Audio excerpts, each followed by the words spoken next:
Welcome back this week to TNA Sports. This is A at the point guard position. First of all, I want to go over last week's records, which finally I had a decent week at 7-3. Barbie was 4-6, and Terry was 5-5. So in the season, me and Barbie's tied, 19 wins and a tie apiece. And Terry's got 17, so he's only 2 away. He's right there. 3-point shot. We're behind. We're going to quickly head into this week's picks. We have a lot of tougher games this week. October usually starts your conference push. Nothing but ranked teams playing each other and the upper echelon. So the first game is going to be Michigan and Iowa. Wow, there will be a bunch of offense going here, T.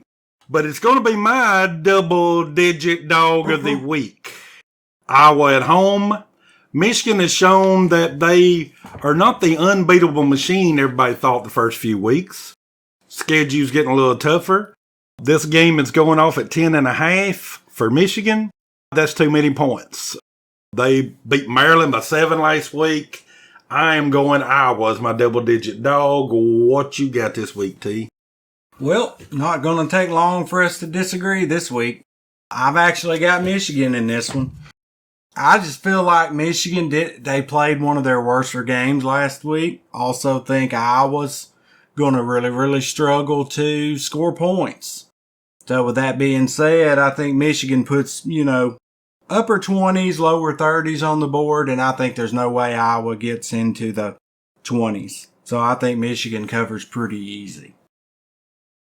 All right, let's head into game 2, which these two teams pulled probably two of the bigger shockers in the Big 12, which I'm beginning to think the Big 12 is wide open. Let's just put 6 names in a hat and pull one out, and one of them will win this conference. But anyway, the Red Raiders are going on the road to the Little Apple and playing Kansas State, who they just have Oklahoma's number. It's just amazing how it don't matter what the records are, what year it is, how good anybody's playing.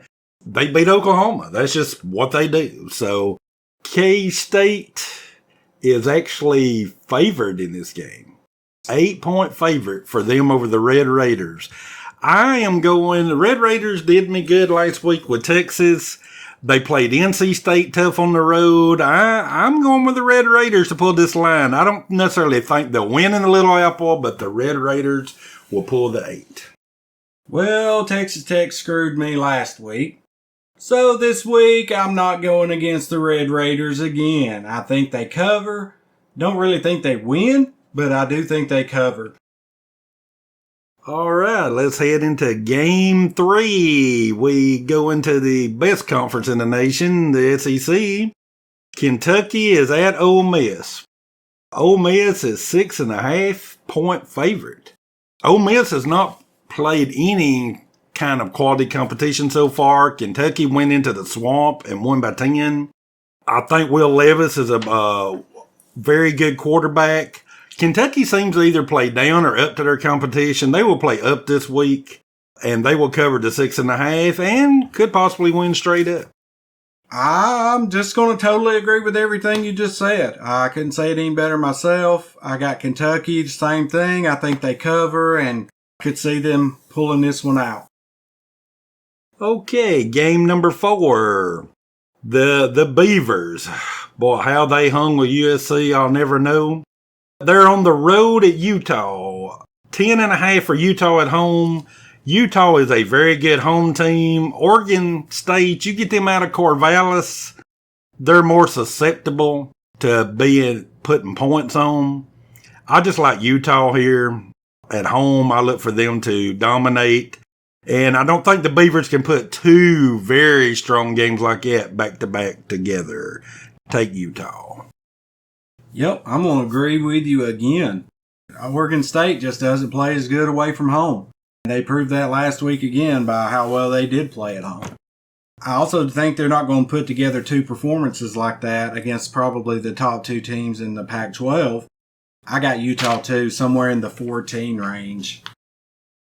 All right, let's go to the fifth game. We'll go back to the Big 12 as the Cowboys, who are unbeaten so far this year, but they've not exactly played quality competition so far. And the Baylor Bears, who have played a little bit better teams. Baylor's a 2.5-point favorite at home. I don't know what it is about this game. Oklahoma State, I'm going to pick them, which basically they just about have to win. It's only 2.5. They can cover without winning. But I'm just a big, I'm a man, I'm 40 fan. So I'm going to go with the Cowboys to beat the Baylor Bears to pull the line on the road 2.5. I'm going with Oklahoma State. I think Baylor probably wins, but I think it's 1 or 2. But it's so close. I mean, Oklahoma State could pull the upset very easily. But yeah, I've got Oklahoma State with the points. Okay, game number 6. Let's just stay in that hot Big 12 as the Cyclones of Iowa State are going at everybody's darling, the Kansas Jayhawks. And the Jayhawks are a, 3.5? 3.5. 3.5-point favorite at home. I'll tell you, this is also the hot coach. Everybody's been talking about how he has turned the Kansas football program around. Iowa State does not look like the typical Iowa State team that I have faith in week in and week out. They've been kind of up and down this year. I'm going to Jayhawks at home. I look for them to continue the rule again this week. I believe they will cover that. Yep. Once again, I totally agree. I think that Kansas wins this game by probably a touchdown or more. And Kansas continues to be the top team in the Big 12. Whoa, we're in the twilight zone, I think. Exactly. But anyway, let's go to game number 7. The high-powered Wake Forest Demon Deacons offense. They are traveling to Tallahassee to play the Seminoles. The Seminoles are a 7-point favorite, which is kind of shocking to me. Not from the fact, they're at home. They probably should be favored. I just don't know if they have the offense capability of staying with Wake Forest. Long as Wake Forest is still not feeling the effects of the Clemson loss, Sam Hartman is a good quarterback.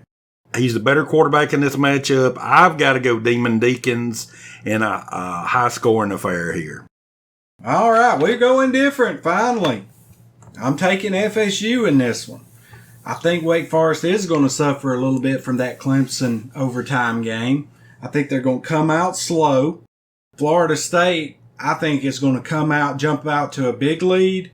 And then Wake Forest is going to battle back. But I just don't think they're going to get it back inside the number. I think take Florida State 9 or 10. Game number 8.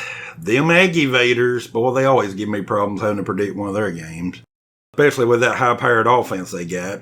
But Texas A&M is going to start Vegas. I don't know how the Bulldogs are 4-point favorite here, but they are. I'm finally going to be on the Aggivator side. Picked against them or picked them not to cover about all year long. But there's something just ain't right about this line. A&M, they could be peekabooing ahead to the Crimson and the White, but I think they will, after losing to Mississippi State last year at home, I believe they might have circled this one. And I'm going to Aggivators to cover the 4 on the road. All right, we get to go different again. Good. So I'm taking Mississippi State. Here's why. I think Texas A&M should have lost last week. They pulled out the victory. Arkansas found any way they could to lose that game, and did. I think they pretty much handed it to A&M. I don't think A&M gets lucky 2 weeks in a row. They don't get the game handed to them. Mississippi State plays mistake-free, pulls out a 7-point win. So let's go to game number 9, which I will think this is going to be a defensive struggle, as the Wolfpack of NC State is at Clemson. Clemson is a 6.5-point favorite. This game will be a low-scoring game, but NC State, to me, has the advantage at quarterback. In the fourth quarter, I believe they will make enough plays to at least cover. They may not win, but they will cover the Wolfpack, take the 6.5 at Clemson. Boy, we're on a roll. I'm taking Clemson, but I'm taking Clemson at about 7, especially the way our luck has been going on these lines. My God, Vegas, could you miss them by more than a half? I think Clemson is going to be riding high off their win over Wake Forest. I don't think it hurts the team that wins as much. I think you really get deflated with an overtime loss, especially when you're the underdog. NC State, as much as I like their quarterback, they just have not played well on offense this year. And I think Clemson's going to slow them down enough, and I think maybe DJ is playing well enough to at least get it past the number. Okay, the final game for this week, Georgia and Missouri.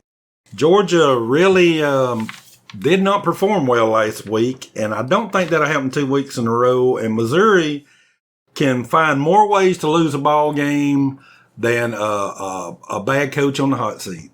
I look for Georgia to rebound and cover this line. To me, this just seems like a gimme. 28 in this game. They may cover that at halftime.